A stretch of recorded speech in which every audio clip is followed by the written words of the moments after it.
다 같이 한번 하나님 말씀 히브리서 1장 히브리서 1장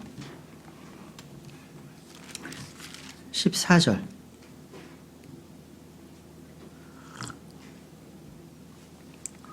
히브리서 1장 14절 우리는 이번 이제 학기 동안에 이제 많은 크리스천들이 잘 모르고 있는 주제 중에 하나, 이 천사의 교리 또 마귀의 교리에 대해서 좀 공부하게 될 겁니다. 히브리서 1장 14절 같이 읽습니다. 시작. 그들은 다 구원의 상속자가 될 자들을 위해 섬기라고 보내어진 섬기는 영들이 아니냐. 이 그들은 누구냐면 13절에 와 있는 천사들입니다. 천사들. 그러니까 천사들은 바로 구원의 상속자가 될 자들을 위해서 섬기라고 보내어졌다. 또 섬기는 영들 이렇게 말씀하시죠. 이 천사와 마귀는요, 우리의 삶 가운데서 밀접하게 활동하고 있습니다. 이 사실에 무지한 성들이 많죠. 이 천사에 대한 교리, 이 마귀에 대한 교리는요, 아주 흥미로운 주제입니다. 저는 이번 학기 동안에도 여러분들이요, 이 천사의 교리, 마귀의 교리를 통해서 진리의 말씀에 대해서 좀 흥미를 갖게 되고 천사들의 왕이신 우리 주 예수 그리스도를 더 깊이 사랑하는 그런 시간 됐으면 좋겠습니다. 항상 그랬던 것처럼요, 우리 성경을 믿는 크리스천들, 성경 신자들은요, 성경을 반드시 다른 성경 기록으로 풉니다. 그리고 성경에 기록된 말씀을 문자 그대로 기록된 그대로 믿는 사람들이죠. 여러분, 모든 성경 기록은 하나님의 영감으로 주어진 책입니다. 즉 하나님께서 친히 자신의 성령으로 주신 말씀이 바로 성경 기록이죠. 그러니까 무호한 겁니다. 퍼펙트, 완벽한 겁니다. 그죠? 이 성경 기록은 사람들의 창작물이나 어떤 그 이성적 사고의 산물이 아닙니다. 성경 기록은요, 고대 중동의 신화나 전설 등을 집대성한 그런 것이 아닙니다. 성경은 주 하나님의 말씀이고 그분의 자기 계시입니다. 스스로 계시하신 거죠. 그죠? 그래서 다니엘서 10장 21절에 보시면 천사 가브리엘이 다니엘에게 이런 말씀하잖아요. 그러나 내가 진리의 성경 기록에 적힌 것을 내게 보여주겠다. 따라해 보실까요? 진리의 성경 기록. 여러분, 진리의 성경 기록은 주님의 입에서 나온 주의 말씀을 기록한 바로 이 책입니다. 우리 주님께서는 언제나 성경 기록들을 인용하셨습니다. 그리고 그 말씀에 기록된 대로 행하셨죠. 마태복음 21장 볼까요? 한번요. 몇 구절 볼게요. 한번. 주님께서 항상 해오는 방식이 마태복음 21장 42절. 아마 우리 성경 신자들은 이러한 책망은 듣지 않으실 것 같습니다. 그죠? 성경 신자니까. 그죠? 성경 신자잖아요. 21장 42절. 예수님께서 그들에게 이르시되 너희가 성경 기록들에서 건축자들이 버린 돌 바로 그 돌이 모퉁이의 머릿돌이 되었나니 이것은 주께서 행하신 것이요 우리 눈에 놀랍도다 한 말씀을 결코 읽어본 적이 없느냐. 여기 또 22장 29절 보시면 22장 29절 예수님께서 그들에게 대답하여 이르시되 너희가 성경 기록들도 알지 못하고 하나님의 권능도 알지 못하므로 잘못하느니라. 왜 잘못합니까? 성경을 알지 못하니까. 그죠?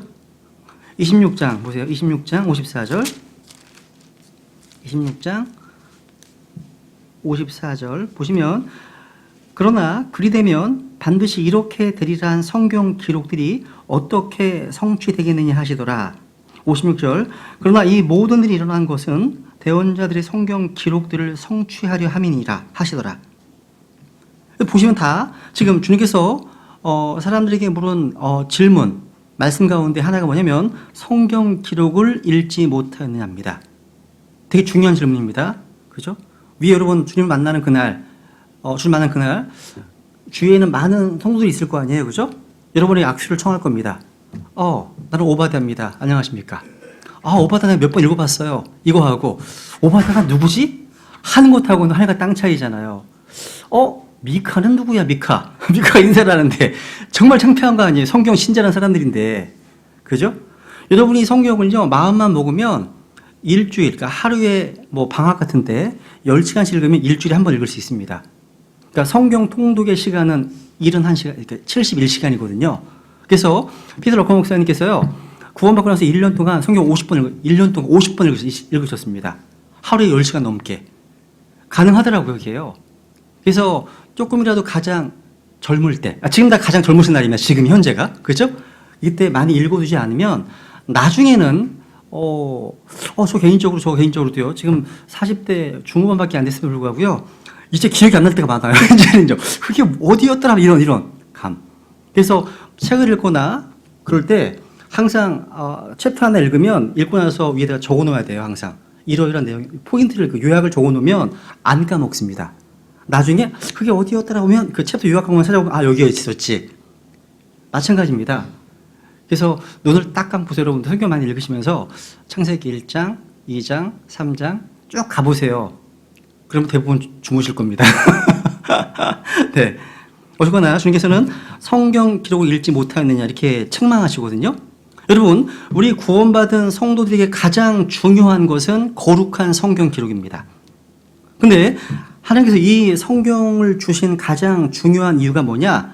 올바른 교리의 정립을 위해서입니다. 교리 정립이죠. 우리 디모데후서 3장, 이 말씀 모르면 간첩이죠, 그죠? 디모데후서 3장 16절. 디모데후서 3장 16절.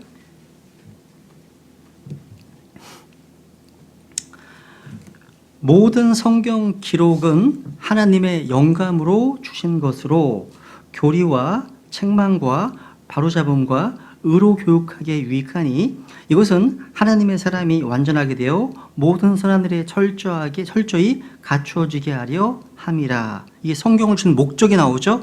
가장 궁극적인 목적은 뭡니까?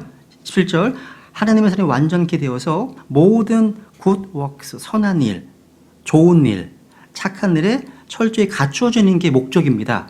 성경을 주는 목적이 그렇습니다. 그런데 16절에 보시면 모든 성경 기록이 영감으로 주어졌는데 첫 번째 뭘 위해서 주셨습니까?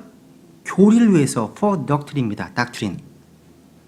이 16절 말씀은요. 모든 성경 기록이 영감으로 주어졌기 때문에 이 말씀은요. 성경의 무호성, 성경의 완전성을 입증하는 말씀입니다. 그 누구도 이 성경 기록을 폐할 수 없습니다. 그죠? 모든 성경 기록은 하나님의 영감으로 주어졌다 말씀하고 있습니다. 여러분, 모든 성경의 사상에 모든 성경의 메시지에 영감이 주어진 게 아니라 모든 성경 기록에 영감이 주어진 겁니다.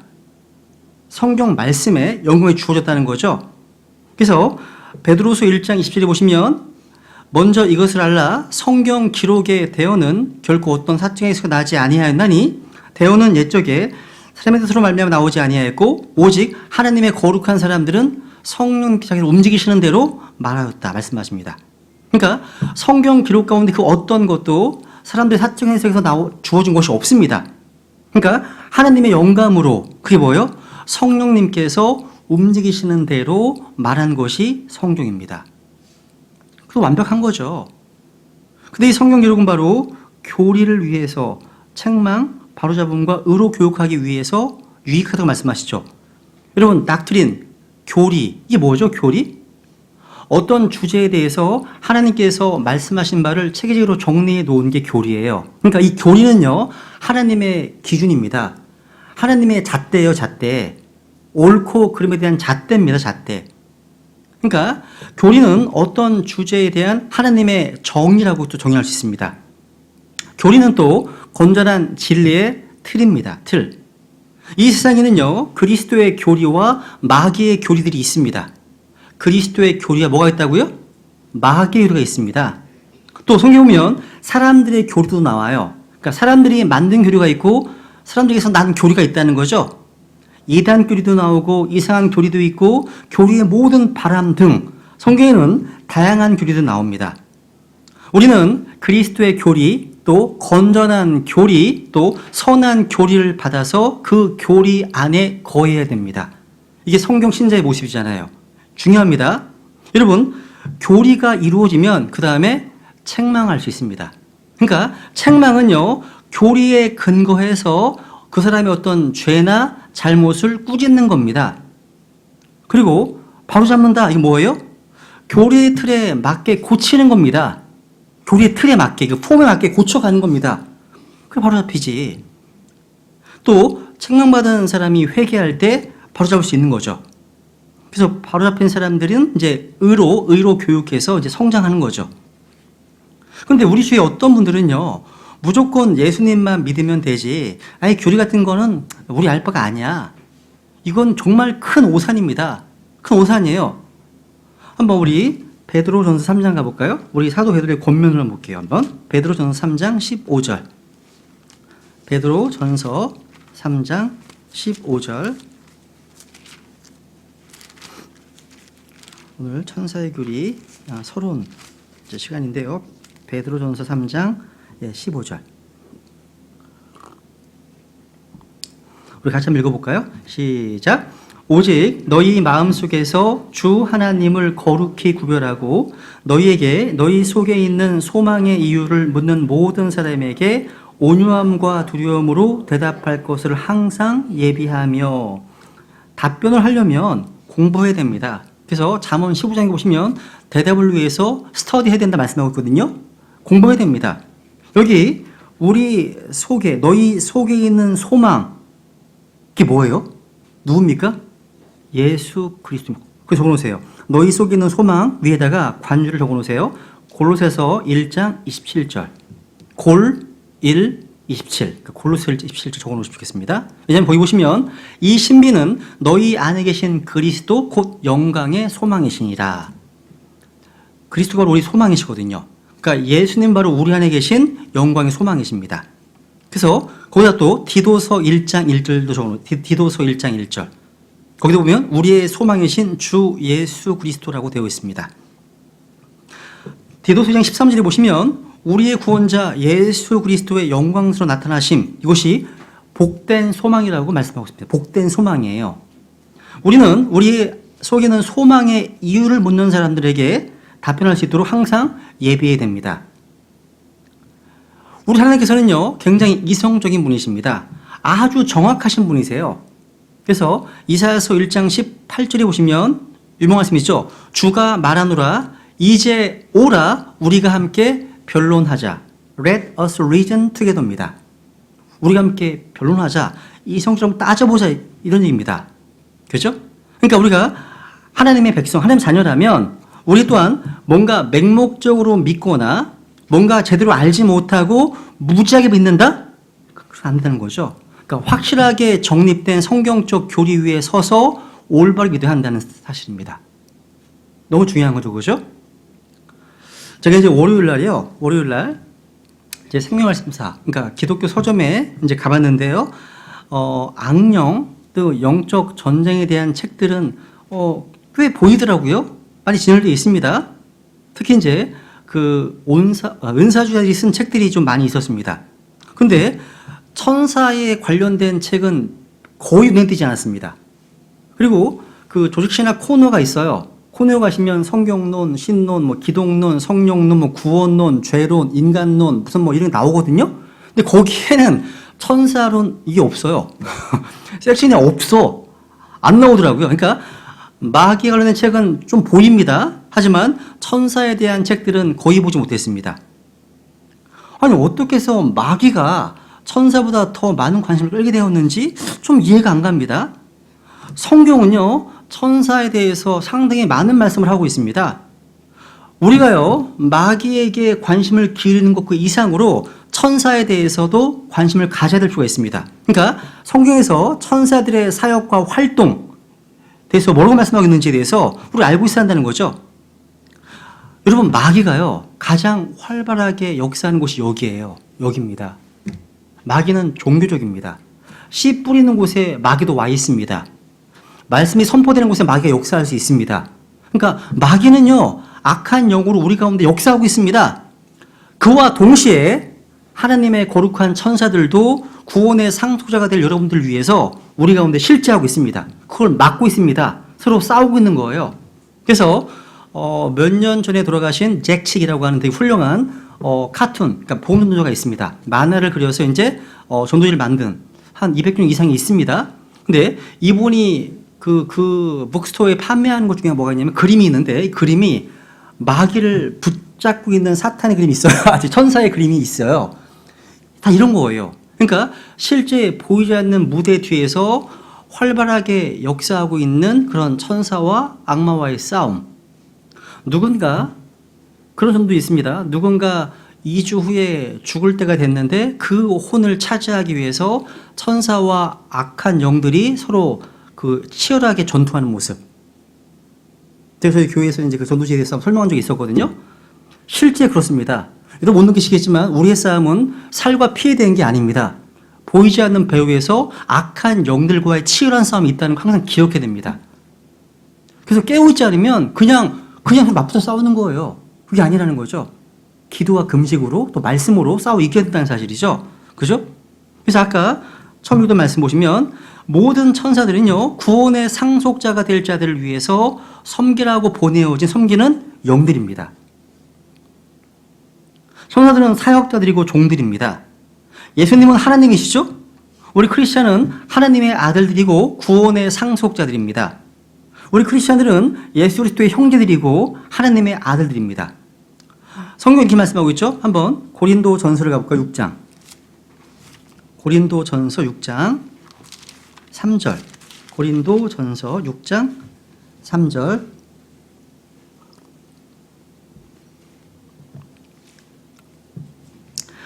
우리가 천사들을 판단할 것을 너희가 알지 못하느냐? 하물며 이 세상 삶에 속한 일들은 얼마나 더 많이 판단하겠느냐? 야, 우리 구원받은 성도들이요 천사들을 심판합니다. 여기 히브리서 2장 볼게요. 히브리서 2장 5절에 보시면 히브리서 2장 5절 그분께서는 다가오는 세상 곧 우리가 말하는 그 세상을 천사들에게 복종시키지 아니하셨느니라. 여러분 그러니까 천사들에 대한 심판을 신약에서 하나님의 아들들이 된 성도들이 하게 된다는 점 놀랍습니다. 여러분이 타락한 천사들을 심판하실 겁니다. 그런 포지션이라는 거예요. 여러분 구약에 보시면 사람들은요 천사들보다 낮은 존재들이었습니다. 근데 신약에서 구원받은 성도들은요 하나님이 낳으신 아들들이 된 거죠. 하나님 아들 됐습니다. 그래서 천사들을 심판하고 다가오는 세상을 상속으로 받습니다. 그래서 지금 현재 천사들은요 구원의 상속자가 될 여러분들과 저를 위해서 섬기라고 보내어진 섬기는 영들입니다. 주께서는요 성도들을 위해서 자신의 성령을 보내셨고 또 천사들을 보내주셨다는 사실입니다. 우리는 모두가 다 주 예수 그리스도를 섬기는 자들입니다. 천사들도 바로 주님을 찬양하고 경배하고 섬깁니다. 그리고 천사들은 또 우리 성도들을 섬긴다는 거죠. 근데 사람들은요 천사들을 섬기거나 천사들을 경배해서는 안 돼요. 특히 크리스찬이요 천사를 숭배하면 보상을 잃습니다. 그래서 골로새서 2장에 보시면 천사 숭배는 하나님이 금하시는 겁니다. 골로새서 2장 18절. 골로새서 2장 18절. 녹음만 하면 다 돌아가시면서 한 번씩 읽으면 참 되는데 좋은데 그죠? 이렇게 읽으면요 졸 틈이 없어요. 졸 수가 없습니다. 저에게는 이게 하나의 전통으로 굳어져 있습니다. 항상 성경 공부 시간에 다 돌아가면서 읽습니다. 그러다가 어디 조는 것 같으면 제가 바꿉니다. 여기부터 이렇게 졸 시간이 없거든요. 이거 녹음을 하니까 어쩔 수가 없네요, 그죠? 여기 골로새 2장 18절 우리 같이 읽겠습니다. 예, 시작. 아무도 꾸며낸 겸손과 천사 숭배로 너희를 속여 너희 보상을 빼앗지 못하게 하라. 그런 사람은 자기가 보지 아니한 그것들 속으로 들어가 자기의 육신적 생각으로 말미암아 헛되이 우쭐대며. 여기 보시면 우리 그리스도인의 보상을 빼앗는 게 두 가지가 나오네요. 하나는 뭡니까? 꾸며낸 겸손입니다. 또 하나가 뭡니까? 천사 숭배입니다. 주의하세요. 지금 뭘 뺏는다고요? 보상입니다. 구원을 뺏는 게 아니에요. 구원을 안 뺏깁니다. 한 번 받은 구원은 영원한 거죠. 구원은 그 누구도 그 어떤 것도 빼앗을 수가 없죠. 근데 천사 숭배는요 우상 숭배예요. 천사는 사람들의 경배를 받아서는 안 되죠. 사람은 천사를 경배해서는 안 됩니다. 오직 하나님께 경배하고 오직 그분만을 섬겨야 되죠. 성경에서 천사 경배가 허락된 유일한 어떤 내용이 어떤 내용이냐면 그 천사가 주의 천사일 경우입니다. 그러니까 주의 천사 또 하나님의 천사로 기록된 그런 천사를 향해서는 경배도 돼요. 왜냐하면 그분은 하나님이시기 때문에. 주의 천사는요. 나중에 공부할 겁니다. 그래서 어떤 분들은요. 예수님을 천사장으로 생각하거나 천사 숭배를 합리화하는 분들이 있습니다. 왜? 주의 천사를 경배했으니까. 이건 오류입니다. 천사들은요. 예수님을 경배하는 존재들이지 경배를 받는 존재들이 아닙니다. 천사들은 다시 말씀드리면 구원 성취가 될 자를 위해서 섬기라고 보내어진 섬기는 영들이라는 거죠. 하나님의 아들은요. 하나님의 왕자 우편에 앉아 계시지만 천사들은요. 섬기는 영들로서 보냄을 받습니다. 크리스찬들은 현재 이 땅에서 주님께서 보내신 천사들의 섬김을 받고 있는 거예요. 현재. 못 느끼시겠지만 나중에 주님 만나게 되면요. 아, 이렇게 천사들이 나를 위해서 일해줬구나 알게 될 겁니다. 영혼을 통해서 그걸 보게 될 거예요. 그러면 이제 오늘날 마귀와 더러운 영들의 활동 또 간교한 사역이요. 많은 사람의 관심거리가 되고 있습니다. 그렇다면 하나님의 거룩한 천사들의 활동과 사역도 더 관심을 기울여야 하지 않겠습니까? 그렇죠? 오늘날 이 마지막 때 위험한 때입니다. 악마 숭배 또 사탄 숭배 또 악한 영들의 어떤 활동은요. 세계 도처에서 점점 더 증가하고 있습니다. 마귀는 살아서 과거 어느 때보다 더 강력하게 역사하고 있어요. 자기 때를 알기 때문에. 여러분 지금 맡고 있는 자로서 교회가 휴거되고 나면 이 세상은 정말 속된 말로 개판이 될 겁니다. 이 세상에 빛과 소금이 사라지잖아요. 어둠 천지, 끔찍한 일이 벌어질 겁니다. 성경은요, 마귀가 자기의 때가 얼마 남지 않은 것을 알고 악한 영의 역사가 더 증가할 것이라고 가르치고 있습니다. 이런 사탄의 악한 역사 때문에 많은 사람들이 참 믿음에서 떠나게 될 것이지만 우리는 하나님의 백성들을 위해서 하나님께서 자신의 거룩한 천사들을 우리에게 보내셨다는 사실을 또 알고 있어야 된다는 사실이죠. 그죠? 그래서 이번 학기를 통해서요, 우리 신약시대의 마지막 날들이죠. 이 가운데 살고 있는 우리 구원받은 성도들에게 하나님께서 어떻게 천사를 통해서 일하고 계신지, 그래서 우리가 어떤 위로와 소망을 갖게 되는지 공부하게 될 겁니다.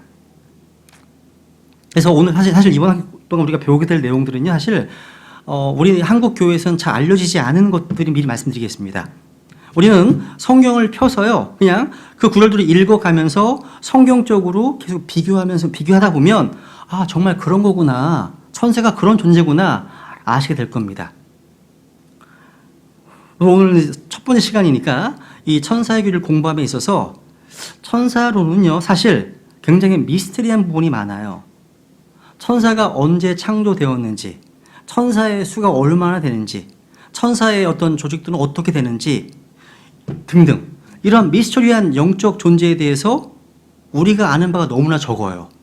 그러니까 성경에서 계시하신 범위 안에서밖에 우리가 알 수밖에 없습니다. 그 안에서만. 그냥 몰라요. 모릅니다. 성경은요, 이런 신비들로 가득한 책입니다. 한번 우리 고린도전서 4장 봅니다. 미스터리 북입니다. 성경은요. 고린도전서 4장 1절.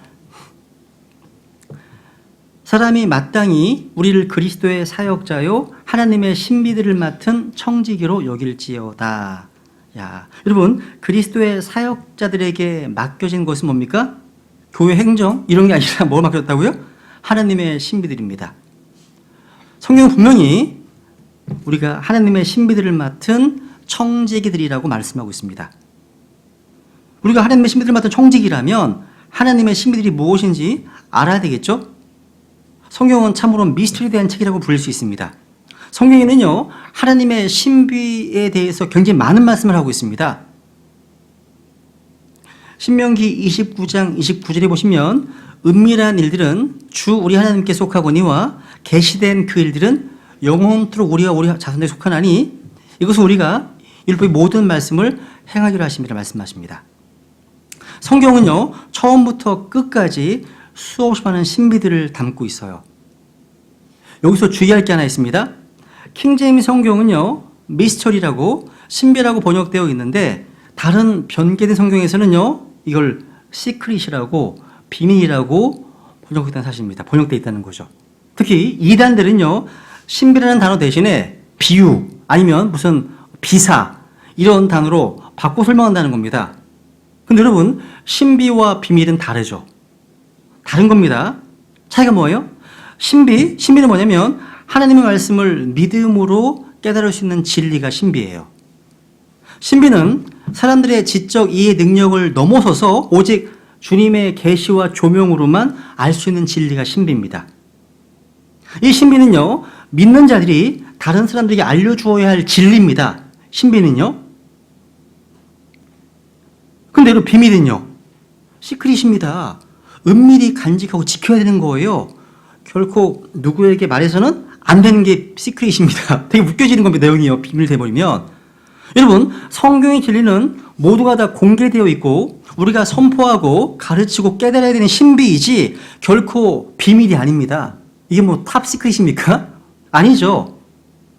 그러니까 오늘날 이런 성경들이요, 신비를 비밀로 만들어 번개해서 성경의 진리가 마치 아무나 알 수 없는 비밀을 만들어 버렸다는 거죠.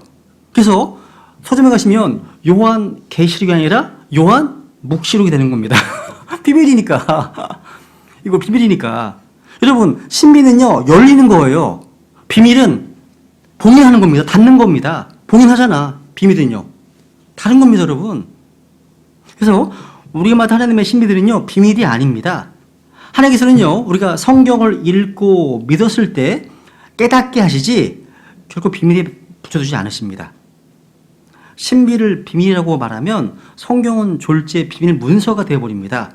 그래서 우리는 이 비밀을 폭로하는 그런 어처구 없는 상황이 되어버리는 겁니다. 폭로하는, 그죠? 야, 심각한 일인 거죠. 한 단어가 바꾸는 게 되게 심각한 일이라는 겁니다. 하나님께 우리가 맡겨진 신비들은요, 성경에 잘 게시되어 있습니다. 그래서 너무나 많은 내용이 있지만 몇 가지만 언급해 드리고 한번 넘어가 볼게요. 첫 번째, 복음의 신비가 있습니다. 따라해 보실까요? 복음의 신비. 한번 에베소서 6장 19절 봅니다. 에베소서 6장 19절.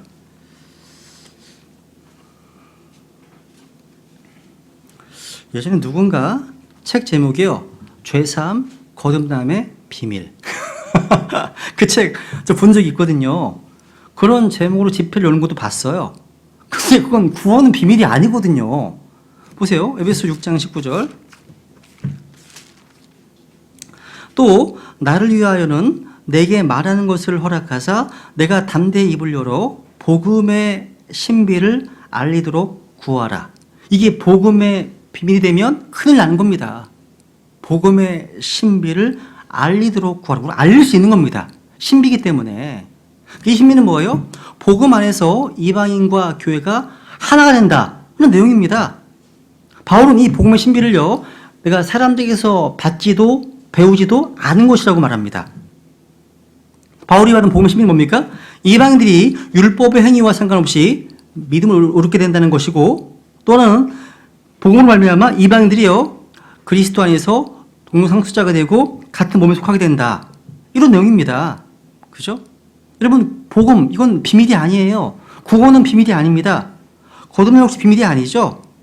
이 복음은요, 온 세상에 밝히 드러났습니다. 드러났어요. 한번 갈라디아서 1장 볼까요? 갈라디아서 1장 앞에 보세요. 갈라디아서 1장 11절. 갈라디아서 1장 11절 12절. 그러나 형제들아, 내가 너희에게 확실히 알리노니 내가 선포한 복음은 사람을 따라 나지 아니하였느니라. 나는 그것을 사람에게서 받지도 아니하고 배우지도 아니하였으며 다만 그것은 예수 그리스도의 계시로 말미암았느니라. 바울은 바로 이 계시로 말미암아 복음의 신비를 알았고 복음의 사역자가 되었습니다. 이 신비가 바울에게 알려졌고 바울书를 읽으면 누구나 깨닫게 됩니다. 그래서 에베소서 3장 3절, 4절, 5절에 보면 그런 말씀이 있는 겁니다. 그러니까 이 책을 읽으면, 바울의书를 읽으면 너희도 깨닫게 된다고요. 그러니까 이 복음의 신비는요, 이 땅의 모든 자들에게 반드시 알려줘야 될 신비죠. 그죠? 우리가 현재 알고 있는 이 진리는요, 다른 시대에 어떤 사람들도 알지 못했던 아주 귀하고 위대한 신비입니다. 또 어떤 신비가 있습니까? 고린도전서 2장을 볼까요? 십자가의 신비입니다. 고린도전서 2장 7절.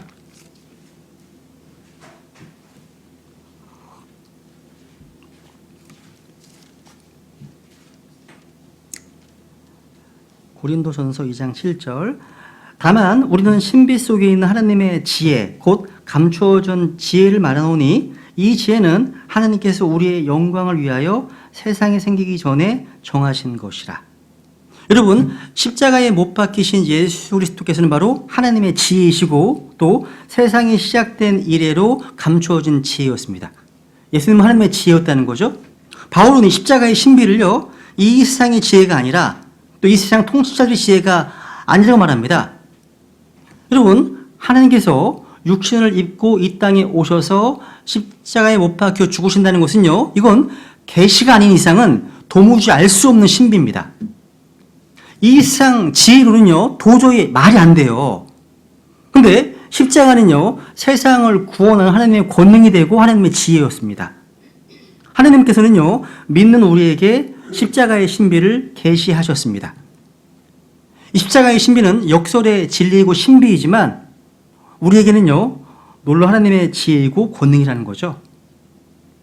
또 고린도전서 15장 가볼까요? 한번 15장 보시면 또 휴거의 신비가 나오죠. 공중 들림의 신비가 있습니다. 고린도전서 15장 51절.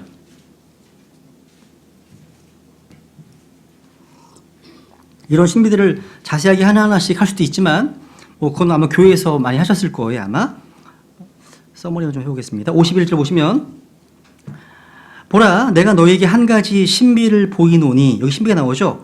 우리가 다 잠자지 아니하고 마지막 나팔 소리가 날 때에 눈 깜짝할 사이에 순식간에 다 변화되리라.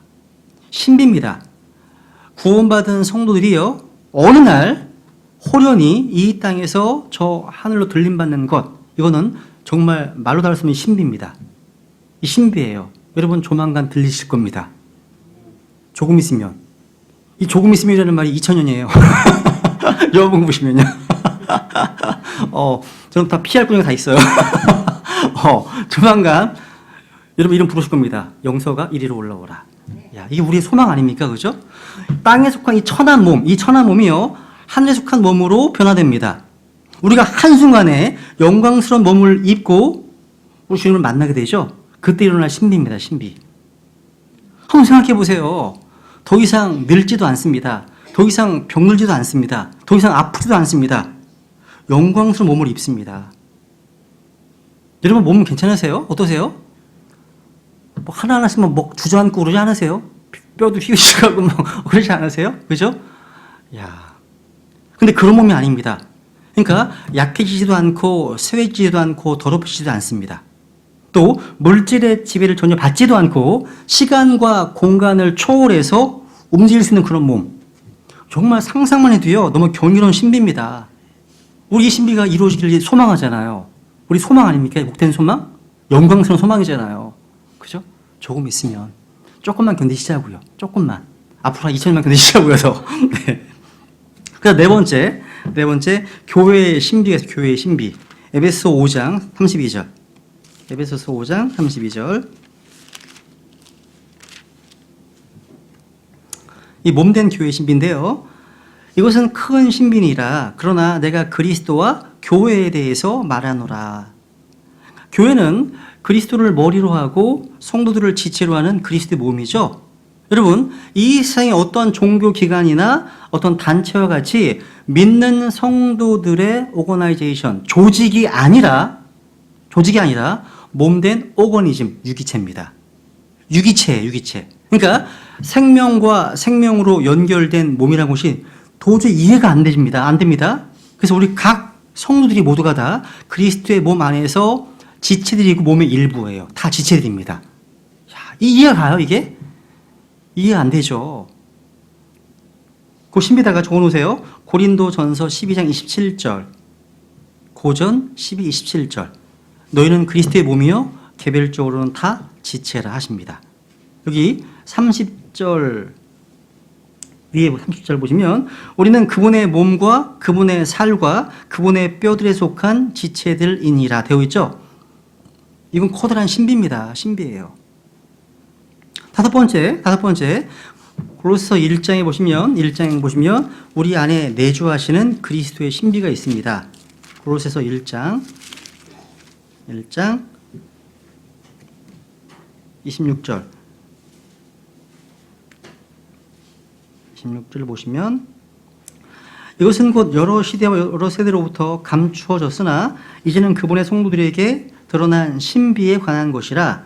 하나님께서는 이방인들 가운데서 이 신비의 영광의 풍성함이 무엇인지 자신 성도들에게 알리라 하시는데 이 신비는 너희 안에 계신 그리스도 곧 영광의 소망이시니라 말씀하시네요.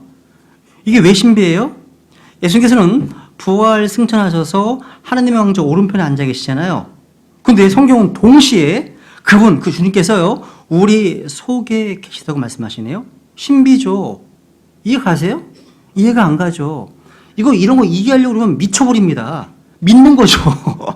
믿는 겁니다. 삼위일체 이해하려고 하지 마세요. 이해하려고 하면 미쳐버립니다. 믿는 거예요. 성경은 믿는 겁니다.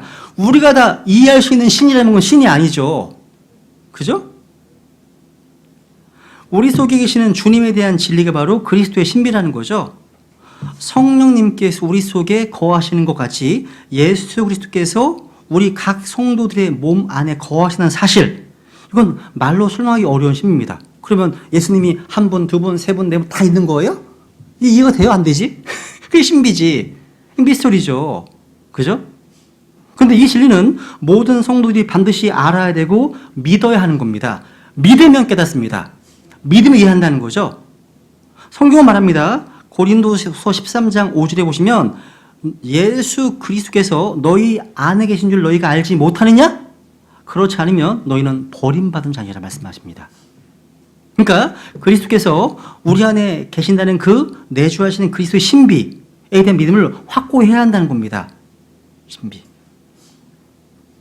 여섯 번째, 또 어떤 것입니까? 불법의 신비가 있죠. 데살로니가 후서 2장. 다 엄청난 주제들입니다. 전부 다. 하나하나가 다. 근데, 강의 다 들으셨기 때문에 지금 써머리만 하는 겁니다. 데살로니가 후서 2장 7절. 여기 보시면, 불법의 신비가 이미 일하고 있으나 다만 지금 막고 있는 이가 길에서 옮겨질 때까지 막으리라 되어 있네요. 여기 불법의 신비가 뭡니까? 하나님의 성품의 신비, 즉 경건의 신비와 대조가 되는 적 그리스도의 신비입니다. 한마디로 이 땅에 육화될 마귀를 말합니다. 육화될 마귀. 그죠? 그러니까 지금 이 땅에는요, 불법의 신비가 역사하고 있습니다. 또 적 그리스도들이 많이 활동하고 있습니다. 이 땅에 활동하고 있습니다. 하지만 진짜 다가올 통치자, 적 그리스도의 정체가 완전히 드러나지 않았습니다. 아직은요. 그러니까 지금 여러 후보군들이 있어요. 그러니까 미국의 성경 신자들이 얘기하는 후보군들이 여러 있거든요. 그 중에 한 사람이 이제 트럼프의 4위, 자리 쿠시너도 아주 상위 랭커에 들어가 있고요. 그리고 또 사우디아라비아의 무하마드 빈 살만 왕자도 또 후보에 들어가 있습니다. 그 이유가 근거가 다 있어요. 제가 이제 그거 읽으면서 되게 재밌네. 근데 어떤 것도 100%는 없습니다. 그냥 심심하실 때 화장실에서 한번 좀 보는 정도지. 이런 거 가지고 이런 거 너무 시간 뺏으시면 안 돼요. 시간 뺏기면 안 되는 겁니다. 유튜브 너무 많이 보시다가 시간 뺏길 필요가 없어요. 특히 이런 거 절대 하지 마세요. 뭐 자기가 한 2시간씩 뭘 봤나 봐. 보고 나서 링크를 다 걸어가지고 나한테 보내. 카톡으로 보내서 목사님 평가 좀 해주세요. 내가 그거 언제 2시간 보고 있어요, 이거를. 그런 거 목사님께 절대 하지 마세요. 그런 거 할 시간도 없고요. 귀찮아요. 듣다 보면 졸리기도 하고 막 저는. 네. 그런데 너무 시간 빼지. 성경에는 여러 가지 이상한 교리의 마음을 빼앗기지 말라고 말씀하세요. 우리 마음은요, 그리스도의 복음, 하나님의 은혜로 굳게 하는 게 아름답다고 말씀하시잖아요. 복음의 은혜로, 감격으로 간직돼 있어야 되는 항상 마음이요. 그죠? 어쨌거나 이 적 그리스도의 정체는요, 대환란 때 많이 드러날 겁니다. 이 짐승의 정체는요, 예수님께서 너희 중에 하나는 마귀니라 이렇게 말씀하셨고, 바울이 멸망의 아들이고 죄의 사람이다라고 언급했고, 베드로는 그 존재가 지옥이 아닌 자기 처소로 갔다고 증언했던 누굽니까? 가룟 유다입니다. 가룟 유다는 지옥 간 게 아니라 자기 처소로 갔습니다. 그게 어디입니까? 끝없이 깊은 바닥 없는 구덩이. 거기에 왕이 바로 가룟 유다입니다. 이런 지금 엄청나게 많은 큰 주제거든요, 이게. 사도 요한은 그 짐승 형체를 보고 놀랐잖아요. 그죠? 어떤 불법의 신비가 있습니다. 7번째, 바로 디모데전서 3장 16절. 이 불법의 신비랑 대조가 되는 신비죠. 디모데전서 3장 16절. 여기 이제 하나님의 성품의 신비가 나옵니다. 논쟁 여지가 없이 하나님의 성품의 신비는 위대하도다. 하나님께서 육체 안에 나타나시고 되어 있죠. 쭉. 이게 신비입니다. 야, 하나님께서 육신이 되신 것, 그러니까 하나님께서 사람이 되신 것이 신비죠. 우주 만물을 창조하신 창조주께서 와 정말 정말 작은 정말 바이러스와 같은 그런 인간처럼 오신 겁니다. 이게 정말 신비죠, 신비. 그죠? 말씀 육신 되신 것, 경건의 신비입니다. 하나님께서 한 남자가 되셨습니다. 영이요 말씀이신 하나님께서 육체를 입으셨고 완전한 사람이 되셨다는 사실, 이건 신비라고밖에 말할 수 없습니다. 설명할 수 없습니다. 신비죠. 8번째, 계시록 17장. 계시록 17장 갑니다. 계시록 17장. 계시록 17장 5절에 보시면 여기 큰 바벨론의 신비가 나와요. 17장 5절. 그녀의 이마에 한 이름이 기록되어 있는데 신비라 바벨론이라 땅의 창녀들과 가증한 것들의 어미라 하였더라 되어 있죠. 여기 큰 바벨론, 신비 바벨론, 이 정체에 관련돼서요, 많은 성경 신자들, 모로코 목사님도 마찬가지입니다. 이걸 다 로마 캐톨릭 교회라고 설명합니다. 물론 여기 보시면 그 여자가 성도들의 피와 예수님의 순교자들의 피에 취하였다고 되어 있죠. 로마 제국이나 로마 천주교회에 의해서 이런 일이 많이 발생했죠. 그죠? 교회사에 보시면. 하지만 로마 천주교가 다 그렇게 한 건 아닙니다. 로마 천주교는요, 이 큰 바벨론의 아류에 속하는 부분입니다. 그러니까 전체가 아니에요. 구약 역사, 구약의 역사 마찬가지입니다. 대원자들의 피 흘린 발자취가 나오잖아요. 이집트의 파라오나 페르시아의 하만이나 헤롯 다 큰 바벨론에 속해 있는 아류들입니다. 그러니까 근데 이 큰 바벨론의 정체를 로마 천주교로만 잡으면 아벨서부터 피를 흘린 구약의 모든 역사를 다 제외시켜야 됩니다. 즉 로마 천주교가 나오기 전 로마 당국에 생겨진 17의 박해 아십니까? 교회에서 보시면 17의 박해 다 제외시켜버려야 되는 겁니다. 또 이게 아니면 공산주의자들에 의해서 거의 1000만 이상이 기독교인이 죽었습니다. 이슬람 지금도 죽이고 있잖아요. 그러니까 여기 큰 바벨론 속에는 천주교, 이슬람 다 들어있는 거예요. 그냥 큰 바벨론은 로마 천주교다 이렇게 해버리면 안 됩니다. 안 되는 거죠. 그죠? 북한 지금 예수 믿으면 공개 처형하잖아요. 그죠? 땅에 속해 있는 겁니다. 장차 적그리스도가 이 땅을 통치할 대환란 때가 되면 이 땅은 모든 정치, 경제, 사회, 문화, 종교가 완전히 일치하는 그런 사회가 될 겁니다. 통합될 거라는 사실이죠. 적그리스도가 등장해서 신정 일치의 단일 제국, 단일 세계정부의 머리가 될 것이고 자신을 높여서 자기가 하나님이라고 보일 겁니다. 여러분 마지막 때가 되면 이제 7환란이 되면 예루살렘과 마찬가지로요. 이제 한 도시가 등장하는 거예요. 그 도시 이름이 바로 큰 바벨론입니다. 대환란 때 큰 바벨론이라는 이름을 가진 한 도시가 세워지고 세계 사령부, 헤드쿼터가 될 거면 역할을 할 거란 사실이죠. 이것이 바로 그 신비 바벨론의 모습입니다. 예루살렘이 온 우리 주님의 왕자가 놓여질 것이잖아요. 또 천연왕국 때 온 세상을 통치할 도시라면 큰 바벨론은 어떤 곳입니까? 대환란 때 적그리스도의 왕자가 놓여질 것이고 온 세상을 통치할 도시입니다. 7년 동안. 이게 바벨론의 신비입니다. 로마서 11장, 로마 11장. 이스라엘의 신비가 또 있습니다. 이스라엘 신비. 그게 되게 많아요. 뭐 왕국의 신비도 되게 많고요. 많은데 우선 서신서에 나와 있는 거 위주로 좀 봤습니다. 로마서 11장 25절을 보시면 이스라엘 신비가 있죠. 25절 형제들아 너희가 스스로 지혜로운 것으로 여기지 않게 하기 위하여 이 신비에 대해 너희가 모르기를 내가 원치 아니하오니 그것은 곧 이방인들의 충만함이 이를 때까지 일부가 눈먼 일이 이스라엘에 생긴다는 것이라. 야, 이 신비에 대해 무슨 얘기입니까? 이 신비 뭐예요? 민족적으로 배교한 이스라엘이 어느 날 주 예수 그리스도를 믿고 다시 부활하는 것이 바로 이스라엘의 신비입니다. 이방인들의 죄악, 이방인들의 불법이 이 땅에 가득 차면 이제 하나님의 심판이 임하고 이스라엘은 회복되죠. 마치 에스겔서 37장에 나와 있는 마른 뼈의 환상 기억하시면 되겠습니다. 이것은 민족들의 부활로 이제 불리죠. 민족의 부활로 불립니다. 이외에도 이렇게 수많은 신비들이 성경에 있습니다. 우리는 이러한 신비들을 맡은 그리스도의 사역 청지기들입니다. 이러한 신비에 대해서 무지하면 이건 무지한 하나님의 뜻이 아닙니다.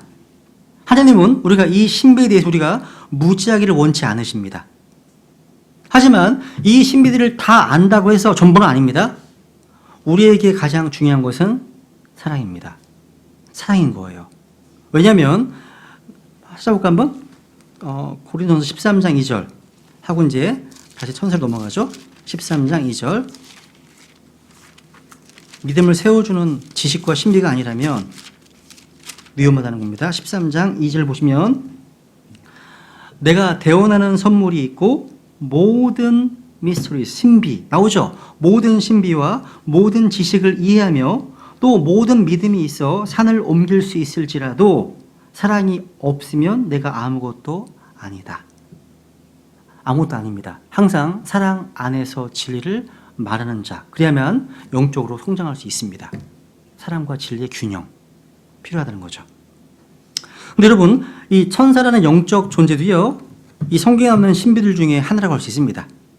이 이상한 영적 피조물은요, 창세기에서부터 요한계시록에 이르기까지 아주 신비한 모습으로 나타납니다. 여러분, 이 천사라는 단어가 제일 처음 나온 곳이 창세기 16장 7절입니다. 찾겠습니다. 우리 성경 시간에 공부했죠? 성경의 법칙, 첫 번째 언급의 법칙 기억했죠? 제일 처음 나오는 건 되게 중요합니다. 창세기 16장 7절에 제일 처음 나옵니다. 하갈이 사라로부터 도망쳤을 때 하갈에게 천사가 나타나네요.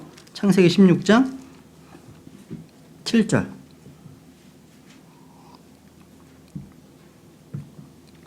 주의 천사 처음 나오는 겁니다. 이게 천사란 말이요. 주의 천사가 광야의 물샘 옆에서 곧 수르로 가는 길에 있는 샘 옆에서 그녀를 찾아내어라고 되어 있네요. 주의 천사라는 말이 성경에서 처음 나오는 구절이죠. 주의 천사는 주님 자신이십니다. 주님이십니다. 이 내용은 제가 다음에 또 할게요. 여기 보시면 주의 천사라고 했을 때 The Angel of the Lord죠. 주의 천사. 다른 데 보시면 On Angel of the Lord도 있습니다. 그러니까 이게 정관사가 있느냐 D 아니면 on 부정관사가 있느냐 상관하지 않고 이분은 다 주 하나님이십니다. 정리하시면 됩니다. 나중에 정리할 거예요. 주의 천사는 주님 자신이시고 성육신하시기 이전에 주 예수 그리스도이십니다. 신약 성경에 보시면 예수님께서도요 하나님께서 천사로 표현한 곳이 나와요. 한번 볼게요. 두 줄 보고 넘어가죠. 사도행전 27장 33절 사도행전 27장 33절 이 천사는 우리가 경배해야 될 천사입니다. 주의 천사이기 때문에 하나님이시기 때문에 사도행전 27장 33절에 보시면 23절입니다. 사도행전 27장 23절 바울이 지금 고백하는 겁니다. 나를 소유하신 하나님 곧 내가 섬기는 분의 천사가 이 밤에 내 곁에 서서 여기 보시면 이게 좀 약간 애매하게 되어 있는데 영어로 보시면 The Angel of God이 나옵니다. 하나님의 천사가 나오죠. 그리고 Whose I am 나는 그 천사의 것입니다. 그런 얘기예요. 하나님의 천사의 것이라는 얘기예요. 본인이요. 이분이 누구예요? 예수 그리스도입니다. 어떻게 할 수 있습니까? 보세요. 갈라디아서 4장 14절 갈라디아서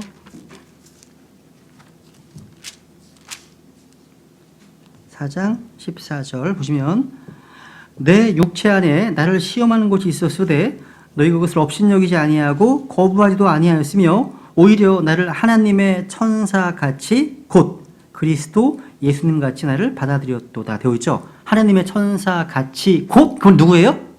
그리스도 예수님같이. 아 그렇구나. 주의 천사 하나님의 천사는 바로 예수 그리스도시구나 알 수 있습니다. 이 주의 천사는요 성경 보시면 경배를 받았습니다. 왜? 이분이 하나님이시기 때문에. 하나님이신 거예요. 이건 천사 숭배가 절대 아닙니다. 성경에 천사에서 되게 많은 얘기가 있어요. 그 내용들을 제가 다음에 좀 자세히 볼 거고요. 이 세상에는요, 이 천사와 관련된 여러 가지 신화들, 전설들이 많이 있어요. 왜? 이들이 되게 신비한 존재들이기 때문에. 저는 우리가 알지 못한 다른 천사들이 있을 인정합니다. 뭐 가브리엘부터 해가지고요, 미카엘 말고도요, 우리가 모르는 천사들이 많이 있으면 인정합니다. 우리가 하늘나라에 가기 전까지는 다 알지 못하는 것도 인정합니다. 근데 천사에 대한 성경적 교리는요, 우리가 설명할 수 없는 게 아니에요. 성경 보면 그 천사들의 목적과 의도와 바람 등을 보여줍니다. 성경은 그들의 감정과 느낌을 보여주고 또 신비의 많은 부분들을 보여줍니다. 거기 제가 이제 교재에 보시면 널리 퍼져 있는 천사에 대한 그런 대부분의 신화 같은 이야기가 있습니다. 이런 얘기 나와요. 어떤 이제 글에 보면 천사를 이렇게 설명합니다. 땅 위에서 선하게 산 사람이 죽으면 하늘에서 천사로 나타난다라고 얘기하는 책도 있고, 또 천사는 머리에 후광을 입고 날개를 뒤로 달고는 하얀 구름 위에 앉아있는 것을 묘사하기도 합니다. 그리고 단순하게 생긴 얼굴을 이상하게 찡그린 채 하프를 켜고 여자 천사에게 재치 있는 말을 던지는 모습으로 언급되기도 합니다. 이게 천사에 대한 이 모습입니다. 근데 여러분, 이런 신화들 속에는요, 문제가 많죠? 요거만 정리하고 오늘은 이제 마치기에 첫 번째. 어느 누구도 착하거나 혹은 선하기 때문에 하늘에 가지 않습니다. 그죠? 사람들이 천국에 가려면 먼저 자신들이 선하지 않음을 인정하고 자신의 죄를 회개하고 자신들의 종교를 하수구에 던져버리고 예수 그리스도를 자신의 구주로 영접해 갈 수 있는 거죠. 어렵지 않습니다. 두 번째, 죽어서 하늘에 가는 사람들은요 결코 천사가 되지 않습니다. 교회 다니는 분들 중에 많은 사람들은요 자기가 죽으면 하늘에 가서 천사가 된다고 믿는 분들이 계십니다. 우리는 천사와 동등이라고 언급되어 있지 천사가 되는 건 아닙니다. 예수 그리스도의 모습으로 영광스럽게 변화가 될 거죠. 그죠? 그리고 천사들은요 결코 하늘에서 구름 위에 앉아있지 않습니다. 성경에 이런 것이 없어요. 환도합니다. 그런 거 없어요. 또 천사들은 결코 후광을 갖고 있지 않습니다. 그러니까 후광이라는 것은요 옛날 고대 바벨론 종교를 이어받은 로마 천주교 신화에서 나온 거예요. 로마 천주교 보시면요 천사들이나 성인들, 예수님, 마리아, 교황, 주기경, 주교, 고위 성직자들, 수도승들, 수녀들, 사제들 뒤에 이상하게 후광을 그려놨으면 후광을요. 그런데 재밌는 거 아세요? 성경들 믿는 성경 신자들에게는요 뿔을 그려놨어요. 뿔. 마귀성경에는 뿔을 그려놓습니다. 우리를 향해서는요. 지네들은 후광 그려놓고 야, 뿔이 더 좋은 거구나. 뿔이 더 좋은 거네 그들한테는. 그리고 다섯 번째 보시면 천사들은 결코 날개를 갖고 있지 않습니다. 근데 이건 여러분 이해하실 게 뭐냐면 제가 아는 아주 믿음의 선배들 성경 신자들 다 보면요 천사를 그릴 때 전부 다 날개를 그립니다. 왜 그러지 아세요? 날개가 없으면 구분이 안 가요.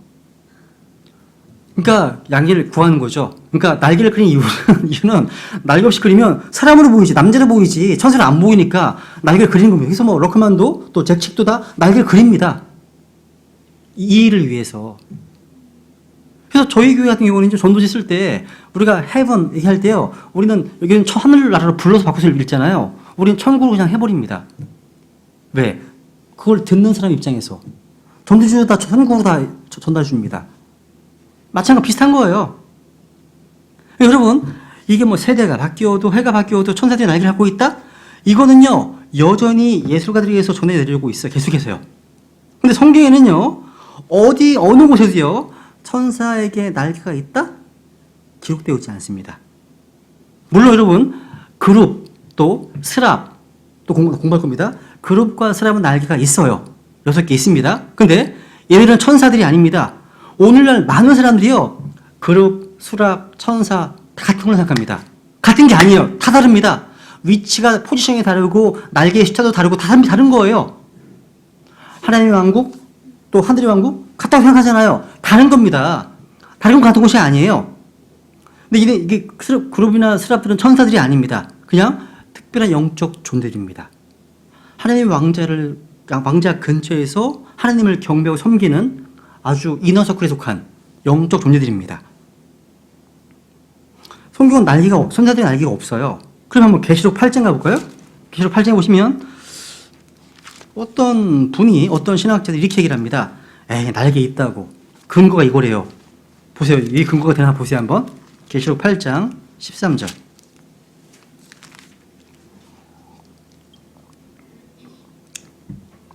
또 내가 보고 들으니 하늘 한가운데를 가로질러 날아가는 한 천사가 큰 음성으로 이르되, 얘기하죠. 여기 보시면 하늘 한가운데를 날아가고 있지 않냐.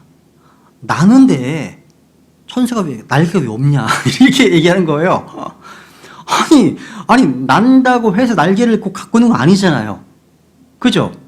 여러분, 동일한 요한계시록 같은 책에 보시면요, 사도 요한은 예수님과 하늘의 군대들이 땅으로 날아서 내려오는 걸 묘사하고 있잖아요. 그죠? 근데 그때 등장하는 말들을 볼 때 그들은 결코 날개를 갖고 있지 않습니다.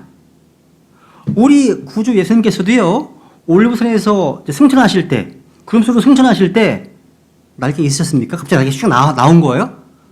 아니거든요. 그냥 올라가셨잖아요. 성경을 자세히 보시면 천사들이 항상요, 죽을 수밖에 없는 육신을 입은 남자들로 오인된 것을 발견합니다. 항상 천사가 남자로 오인되었습니다. 한번 보세요. 여러 가지 있지만 하나만 볼까? 히브리서 13장. 히브리서 13장. 나중에 볼 거니까. 히브리서 13장 2절. 히브리서 13장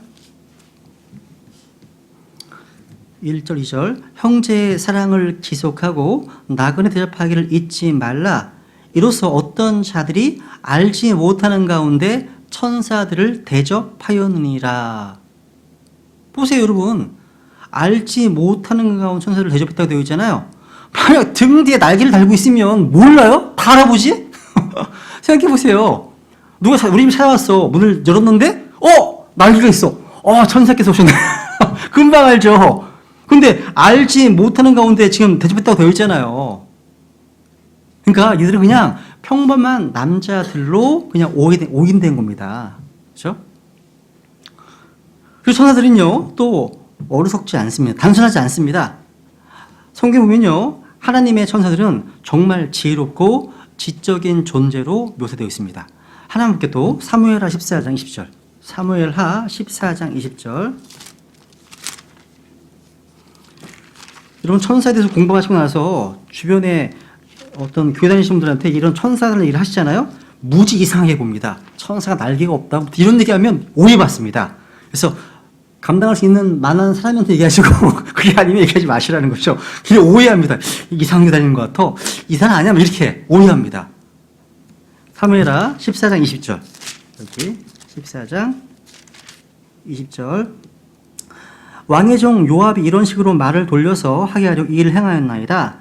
내 주께서는 지혜롭되 하나님의 천사의 지혜에 따라 지혜로우사 땅에 있는 모든 일을 아시나이다 하니라. 여기 보시면 하나님의 천사의 뭐에 따라서요? 지혜에 따라. 천사는 어리석지 않습니다. 지혜로운 존재예요. 이 땅에도요, 지혜로운 사람들 많잖아요. 모든 인류의 어떤 탐구 영역에서 인류가 이루는 발전 다 모두 사람의 지적 능력에서 나온 거 아닙니까? 그런데 우리는 사실 타락했습니다. 타락하기 전에 아담이 소유했던 굉장한 지적 능력을 우리는 빼앗긴 존재들입니다. 죄 때문에. 진화가 아니에요. 더 쇠퇴된 거예요. 원래 이러지 않았습니다. 원래 이런 게 아니야. 우리가요. 아담은 정말 IQ가 내가 볼 때는 200 됐을 겁니다. 아마. 어떻게 할 수 있습니까? 이름을 다 줬잖아요. 이름을요. 저는요, 교회에서 누군가 아이를 낳는데 갑자기 저한테 이름 줘달라고. 그러면 너무 난처합니다. 맨날 한자 찾고 목표 찾고 이게 뭐 하는 건가 이럴 때가 있어요. 내가 장명수도 아니고 이거 나한테. 그러다가 이제 성경 읽을 때가 좋다. 그럼 얘기해주고. 이게 쉬운 게 아닙니다. 근데 아담은 그 당시 150만 정도의 이름을 다 지었거든요. 사자한테 고양이 라고 해버리면 이상하잖아. 안 어울리잖아, 이름이요. 그러니까 그 동물의 생김새, 특성 이런 것들을 염두에 두고 이름을 짓지 그냥 짓지 않거든요. 그리고 다 지은 다음에 까먹으면 큰일 나는 겁니다. 완전 혼란스러운 거죠. 얘가 사자였나 고양이였나 이런 문제 생기는 거 아담 다 기억이잖아. 굉장히 지적 능력이 탁월했다는 거죠. 죄만 안 지었으면 저 여러분 이렇게 망가지지 않았어요. 참, 생각해서 여러분 많이 망가지셨네 하고 싶지만 근데 어쨌든 하나님의 천사들은요 타락하지 않았잖아요. 그죠? 천사들은 그러니까 이 존재들은요 땅의 기초가 놓여질 때 이미 존재가 있었습니다. 굉장히 지혜롭겠죠. 지혜롭습니다. 어리석지 않습니다. 그리고 이제 보시면 여자 천사들 또는 아기 천사들 존재하지 않습니다. 광고 같은 거 보면 아기가 그 날개 달고서 나와서 피부가 뽀송뽀송 이건 보일 때 있잖아요. 그런 거 없어요. 성경에 아기 천사들 없습니다. 여자 천사들도 안 나옵니다. 없습니다. 오히려 여자가 날개 달린 모습이요 스가랴서 5장에 나오는데 아주 사악한 존재로 언급되어 있습니다. 예전에요 러커 목사님께서요 우리나라에 오셔서 성경 강연을 하실 때 성경에 UFO에 대한 기록이 있다고 하시면서 성경에는 최소한 3번 정도 UFO에 대해 말하고 있는 게 있다 하시면서 스가랴서 5장을 보여주셨어요. 스가랴서 5장에 보시면 날아가는 두루마리가 나와요. 플라잉 스크롤이 나옵니다. 야, 이거 보면서 느낀 게 뭔지 아세요? 영화? 최근에 유행했던 스피치리스인가? 이게 뭐죠? 알라딘. 진짜 거 봐요. 지금 벌써 말이 망가졌어. 기억이 안 나요, 막. 알라딘 보면 그 매직 카펫 타고 날아다니잖아요. 그래서 어제 보면 두루마리가 날아다녀요. 플라잉 스크롤이 나와요. 비슷하게 나온다는 거죠. 또 날아가는 에바의 환생합니다. 에바가 나옵니다. 이건 UFO다. 미확인 비행 물체다 얘기합니다. 야, 이거 나는 양탄자도 아니고. 여러분 손오공 구름 타고 날아갔어. 두름 타고. 그죠? 손오공. 그렇죠? 알라딘이 양탄자 타고 날았습니다. 근데 성경에 나와 있는 대원자 엘리야는요 회오리 바람을 타고서 하늘로 올라갔습니다. 다 이게 무관한 게 아니에요. 그러니까 매직 카페트 보면 성경이 떠올라야 되는 거예요. 이게 여러 가지 나와야 되는 겁니다. 하나님은요 그룹을 타고 날으십니다. 마치 그룹이 이런 거예요. 가마 같은 역할을 하나 봐. 하나님 그룹 타고 날으시더라고요. 그리고 또 성경에 보면요 주님께서는요 바람의 날개들을 타고 나셨다고 되어 있습니다. 시편 18편 10절에 보면 바람의 날개들을 타고 나셨다 하십니다. 야, 재임 때 중에서는요 흰말을 타고 오시잖아요. 그죠? 그 이외에도 에스겔서 1장에 나와 있는 그 그룹이 얘기했는데 그룹이 나오는데 확인해 볼까요 한번? 에스겔 1장? 에스겔 1장 보시면 이것도 도저히 이상한 그림이죠. 이상한 상상이 잘 안 돼요. 그룹 속에 바퀴 속에 바퀴가 또 있고 막 상상이 안 가잖아요. 이것도 미확인 비행 물체다. 이것도 UFO다. 에스겔서 1장 여기 9절에 보면 독특한 모양의 비행체가 나와요. 1장 9절에 보면 그들의 날개들은 서로 연결되어 있더라. 그들이 갈 때는 돌이키지 아니하며 각각 앞으로 곧게 나아간다 되어 있죠. 여러분 지구상의 모든 비행체는요 회전하면서 날아갑니다. 이건 돌이키지 않고 그냥 직선으로 곧게 나아가는 거예요. 그러니까 수직 이동, 그러니까 수평 이동을 하는 거야. 그냥 척 이렇게 되는 거예요. 이거 보이세요 이게? 우리 인간은 이거 못 만듭니다. 근데 이거는 이게 막 이게 되는 거예요. 여기 또 12절 보시면 그들이 각각 앞으로 곧게 나아갔고 그 영이 가고자 하는 곳으로 그들이 가되 갈 때에는 돌이키지 아니하더라 되어 있네요. 그러니까 에스겔이 본 이런 이상한 비행 물체는요 가고자 하는 대로 각각 앞으로 곧게 나아갔고 회전하지 않습니다. 이거 오늘날 현대 과학이 하여튼 구현하지 못하는 아주 엄청난 비행 물체, 기술입니다. 이야, UFO죠. 이런 거 어떻게 얘기하지 마세요. 또 해봤습니다. 사무엘하 5장. 그때 또 한 군데가 어디는 사무엘하 5장이었습니다. 사무엘하 5장에 보시면 이게 뭔지가 성경에 안 나와요. 안 나오는데 이게 UFO지 뭔지 모르겠지만 사무엘하 5장 24절 보시면